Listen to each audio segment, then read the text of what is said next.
Bom dia, pessoal. Meu nome é Emiliano Melchiori, sou argentino, trabalho no INPE faz 2 anos, no projeto Queimadas, que eles são o organismo encarregado de monitorar os incêndios aqui no Brasil. Eu vou falar um pouco então da minha atividade aí no INPE, que é o processamento de imagens do satélite Landsat. Particularmente aqui vou falar do satélite Landsat 8, também do Landsat 5, para mapeamento da área queimada no Cerrado brasileiro. Pode ser um pouco aí a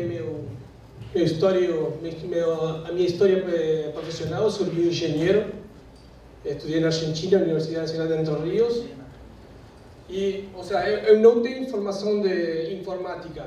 Eu utilizo a informática, a programação, como uma ferramenta para resolver meus problemas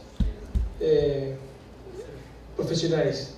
Então, em 2005, 2006, trabalhei em uma empresa de telecomunicações, principalmente utilizando a linguagem Delphi. Depois, no INTA, que é como a Embrapa aqui do Brasil, utilizando também Delphi para processar dados de focos de queimada, e também trabalhávamos com um avião para fazer a aquisição de dados, imagens, dados de gases, de imagem, tudo isso processado com Delphi, com MATLAB. Em 2013, eu viajei para o Brasil, convidado pelo pessoal do projeto Queimadas, para trabalhar nesse tema de mapeamento de área utilizando imagens de satélite, e essa foi a minha primeira experiência com Python. Então, o que é o Cerrado brasileiro? O Cerrado é um bioma, sim? Temos a Amazônia, Caatinga, Mata Atlântica, Pampa, Pantanal, e o Cerrado brasileiro, que é 2 milhões de quilômetros quadrados, é quase 25% do território do Brasil, e todos esses estados, parte desses estados incluídos dentro do bioma. O Cerrado brasileiro é considerado como a extensão savánica mais grande do mundo, sim? E tem um altíssimo valor de biodiversidade, que é a quantidade de espécies de flora e fauna que temos aí vocês têm no Cerrado. Aqui um pouco essa variedade, com essas quantidades de espécies nativas, etc., diferentes etnias morando na região, mas tem uma baixa porcentagem de áreas protegidas. Então, quando você tem pouca porcentagem de área protegida, o que acontece é que a gente pode utilizar essas áreas para qualquer atividade que eles considerem oportuno. Esse aqui é um mapa da floresta do Cerrado. Tudo que fica em branco já foi transformado. Sim, aí tem principalmente atividade agropecuária.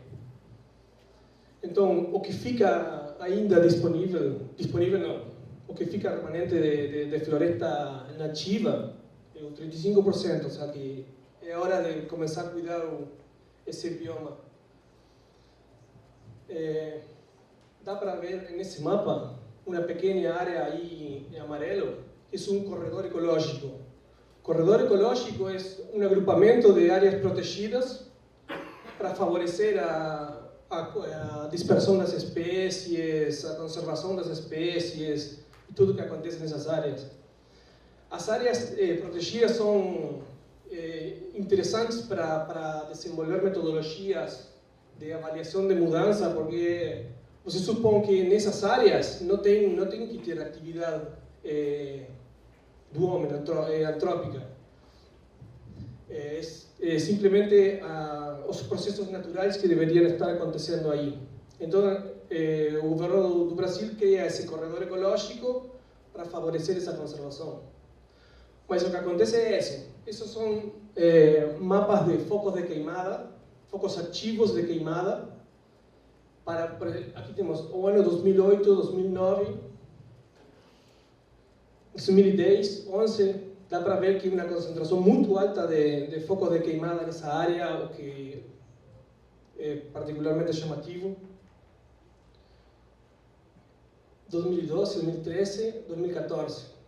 Então, a região está sofrendo um câmbio importante, tem muita pressão de parte da gente que mora aí, ou a gente que vai para lá para fazer negócio agropecuário, para convertir esas terras, que son grandes extensores de terra, para cultivos, realmente cultivos. Então, o objetivo do nosso trabalho era desenvolver um sistema operativo para gerar mapas dessas áreas queimadas, utilizando imagens de satélite Landsat, com esses requisitos: código aberto, tem que rodar em Linux, tem que fazer todas as tarefas, desde a aquisição dos dados até a divulgação desses resultados. E utilizando todos esses pacotes, essas livrarias de Python, o trabalho está quase finalizado. Sim, aí é muito importante mencionar OSGeo, que é uma livraria que permite o trabalho com dados geográficos muito simples, direta, dá para vincular com NumPy, SciPy. Bom, depois as livrarias de multiprocessing e subprocessing, porque as imagens são muito pesadas, e demais livrarias. Um pouco falando do que são as imagens de satélite. O olho humano só consegue ver nessa franja que está aí marcada, que fala visível, sim? Que geralmente o comprimento de onda é entre 400 e 700 nanômetros, mas o espectro eletromagnético é muito mais grande, muito maior. Dá para ver nessa figura lá embaixo. Aqui temos até 13.000 e tantos nanômetros, aí já é espectro térmico. Então, a configuração de bandas do satélite Landsat, diferentes porções, a banda azul, verde, roxa, infravermelho médio, distintas informações que servem para os objetivos, mas que você não consegue ver com seus olhos. Isso aí também um pouco para explicar. Uma imagem típica RGB, 3 bandas. Uma imagem multiespectral pode ter até 200 e tantas bandas para os sensores hiperespectrales. Sim, e geralmente o comprimento de onda acompanha essa quantidade de bandas. Alguns detalhes técnicos, se vocês quiserem ver sobre os sensores Landsat. Então, quando você trabalha com imagens satelitais, tem vários aspectos que tem que ter em consideração. A resolução espectral, que é essa quantidade de bandas disponíveis, e o comprimento de onda dessas bandas. A resolução temporal, que é quantas vezes o satélite passa por dia, ou cada quanto tempo o satélite volta a passar pelo mesmo lugar. Resolução espacial, a quantidade de colunas e filas e o tamanho desse pixel. E a resolução radiométrica também é bastante heterogênea, de 8 bits, 12, 16 bits. Isso só para sensores passivos, ou seja, que não está emitindo energia como é o radar. Esse aqui é um vídeo que acontece com a Terra só para uma pequena porção dos satélites da NASA, para ver o que significa esse período de revisita, que é o momento que o satélite volta a passar pelo mesmo lugar. Sim? Ok. Então, voltando para a informação espectral, estas são curvas espectrais. Sim, a resposta espectral de diferentes alvos na Terra. Por exemplo, o Sol, a vegetação e a água. Utilizando essa informação, você é que consegue separar diferentes classes dentro de uma mesma imagem. Por exemplo, dá para ver que a vegetação verde tem uma alta resposta nessa faixa que está marcada como banda 4. O sea, se o olho humano conseguir ver o infravermelho, nós veríamos as plantas desse color, infravermelho, não verde, como acontece agora. Então, com essas diferentes informações nas bandas, dá para fazer operações aritméticas que permitem ressaltar essas características. Por exemplo, o NDVI é um índice espectral que utiliza informação de infravermelho e o roxo. Vermelho. A planta reflete muito o infravermelho e absorve o roxo. Então, com esse índice normalizado, dá para ver onde as plantas estão mais, ou seja, têm melhores condições que em outras. Do outro lado, é o NBRL, que é um índice que foi desenvolvido para mapeamento da área queimada. Tem em conta a refletividade no infravermelho de onda curta e a resposta do infravermelho próximo também. A outra coisa importante que vale remarcar é que nosso trabalho utiliza um enfoque multitemporal. Sim, geralmente nós avaliamos a mudança que acontece entre duas imagens. Dessa maneira você consegue resgatar essas mudanças. Aqui temos imagens do NDVI, por exemplo. A paleta de cores é aleatória. O que importa é como que o índice permite avaliar essas mudanças, esses cambios. Dá para ver aqui, essa aí é uma grande queimada, aí em cima, em color vermelho. Essa imagem corresponde ao 24 de agosto de 2005 e aqui o 8 de agosto. Então dá para ver que aqui, essa imagem, essa cicatriz não existe, ou seja, aconteceu entre esse período de datas. Essa aqui é a imagem de diferença, simplesmente restar, subtrair uma da outra. E a outra imagem, sim, é uma imagem de mudança, que é essa diferença simplesmente dividido pela imagem anterior, pela data anterior. Então dá para ver que tudo que não tem mudança desaparece, é zero. É como uma redução do espaço de búsqueda. Sim? Então, um pouco de código de Python que para mostrar que é muito simples trabalhar com essas imagens.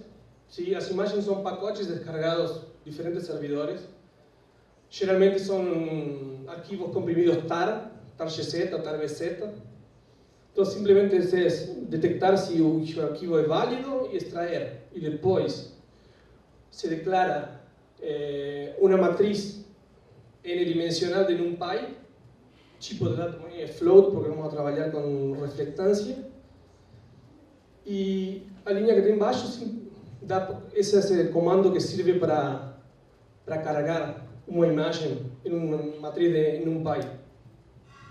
Logo, o cálculo do NDVI, para uma data em particular, é a mesma coisa que trabalhar com variáveis assim, como se fossem escalares. O NumPy é muito transparente nesse sentido. Outra coisa importante e interessante para considerar que o NumPy oferece é os masked arrays. Sim, são máscaras que dá para criar com diferentes condições dentro das imagens para ocultar informação que não é relevante para nossos estudos. Por exemplo, se tiver uma área de cidade, na cidade não tem nenhum tipo de sentido em nossos cálculos, dá para gerar uma máscara e tirar essa parte de nosso análise, porque acontece, os valores estatísticos variam muito quando você considera zero ou valores outliers ou diferentes classes que não participam. Então, esse foi o ponto de partida do nosso trabalho, uma imagem composta de... Se, em lugar de fazer um RGB, você gera esse RGB com outras informações, por exemplo, essa diferença de NDVI, o NBR da data 2 e a diferença da NBRL. Então, o que você consegue fazer é um mapa desse tipo, onde as cicatrizes de queimada que aconteceram entre essas datas ficam bem visíveis. As cicatrizes que são antigas aparecem em seu cor mais escuro e o fundo verde é área sem mudança. Esse aí é um diagrama de fluxo do sistema. Eu tenho um banco de imagens, uma etapa de processamento onde se decomprimem as imagens, tem que cortar porque todos têm que ter a mesma área. Conversão à reflectância, cálculo de índices, diferenças, as mudanças e finalmente o nosso cálculo de área queimada, utilizando esses índices. E essa é a saída. Vai ser uma imagem branca com manchas pretas. Mas quando você coloca acima da imagem que estava processando, aí como que cobra sentido. Dá para ver, tem uma boa correlação espacial entre onde aconteceu a queimada e a área mapeada. como dá para avaliar esse resultado? Bom, você precisa ter uma referência. Ter uma referência, basicamente, é um cara que está vectorizando essas cicatrizes na mão para que você depois consiga avaliar seu algoritmo contra essa referência que esse cara fez. Isso aí, bom, são algumas das metodologias de avaliação, os erros de comissão. Essas são todas imagens, tem que considerar isso como se for imagem. O erro de comissão é todo que nosso algoritmo marcou como área queimada que não é área queimada, segundo a referência. O erro de omissão é todo que é área queimada, mas o algoritmo não detectou. Depois calcula o acerto da área queimada e a confiabilidade do algoritmo. Por isso que é muito importante ter uma referência confiável, porque o desempenho do seu algoritmo está avaliado contra esses dados. Esses foram os resultados que nós tínhamos por um período de desenvolvimento, 2004-2010, uma média bastante aceitável para o que você encontra na bibliografia. Aí, discriminado por data, o sistema, a nossa metodologia funcionava, essa era a ideia. E isso aí é a requeima, que é a quantidade de vezes que o mesmo pixel foi classificado como área queimada em algum momento desse período de tempo. Então, se dá para fazer com uma imagem, então começa a crescer, mapeia todo o bioma, só que de trabalhar com uma imagem, agora de repente tem que trabalhar com 112. Cada imagem é 1 GB de dados e tem uma imagem cada 16 dias. Só que essa imagem aí está repetindo cada 16 dias. O sistema operacional está composto por esses blocos, um acervo de imagens, um módulo de atualização que vai conectar com qualquer desses servidores para descarregar as imagens, módulo de processamento e administração dos dados, banco de dados geográfico, todas as cicatrizes de área queimada ou máscara de nuvens são objetos geográficos dentro de um banco de dados.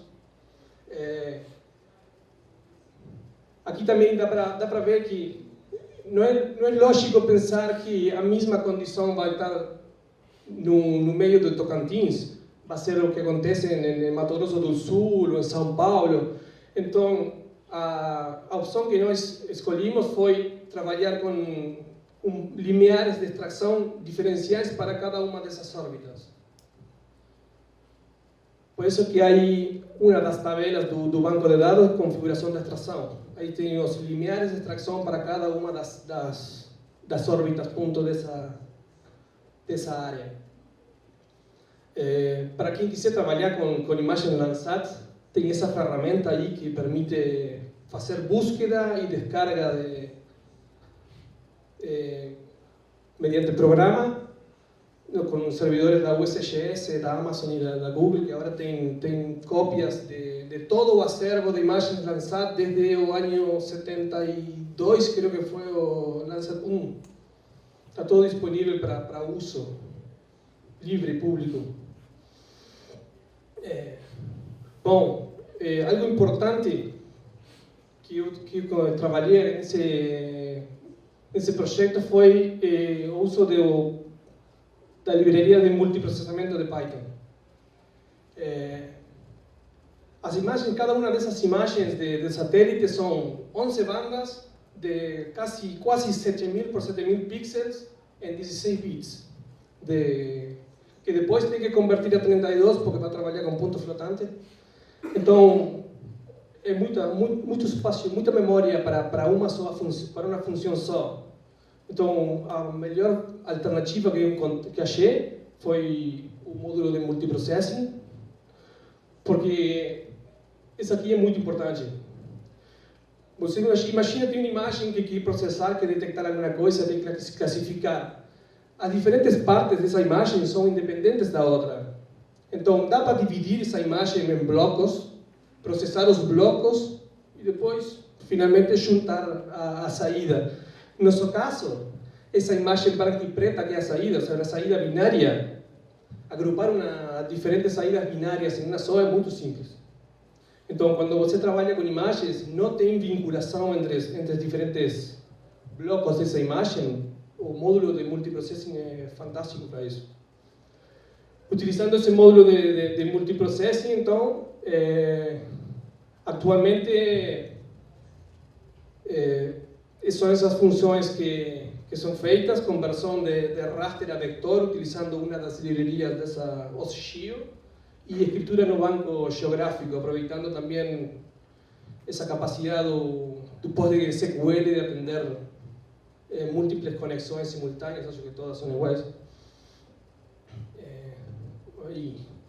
Esse é um experimento também utilizando diferentes configurações de núcleos para um algoritmo de detecção de nuvens, para fazer máscara de nuvens e sombras de nuvens, tipo region growing.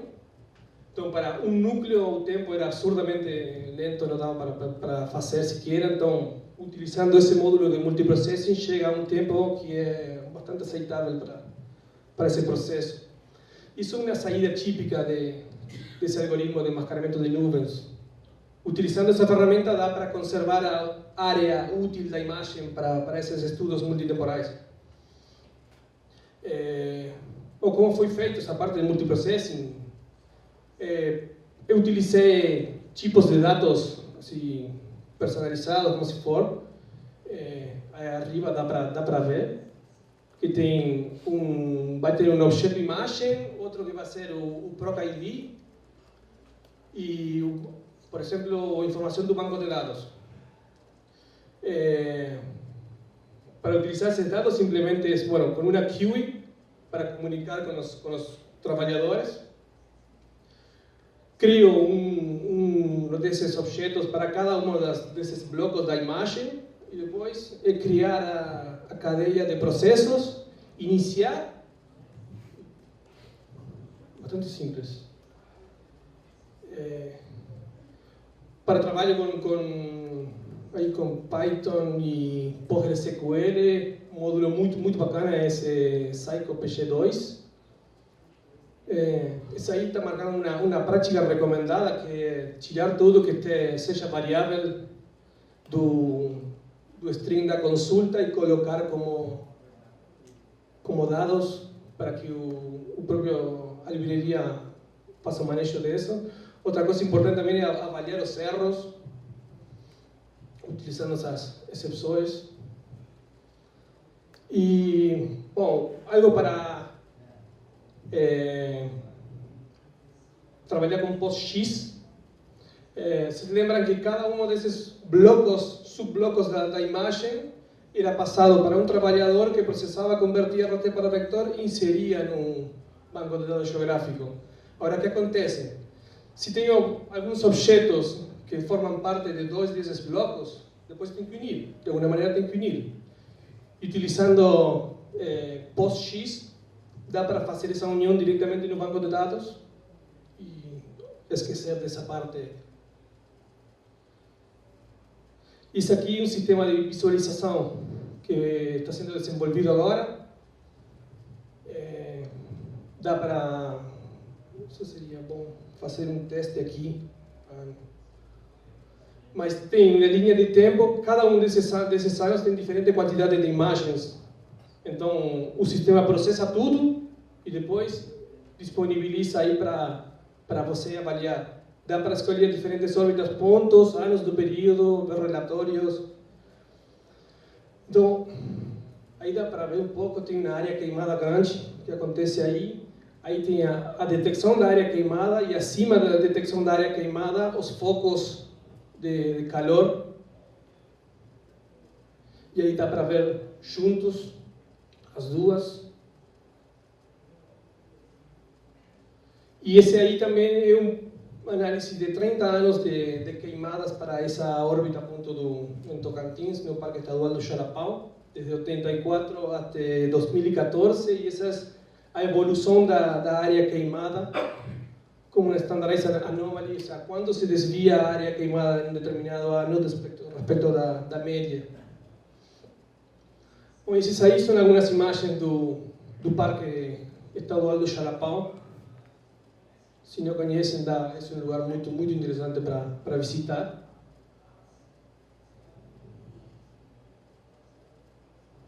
Aí dá para ver tudo isso aí, área queimada. Aí queimadas acontecem todo dia. Área queimada.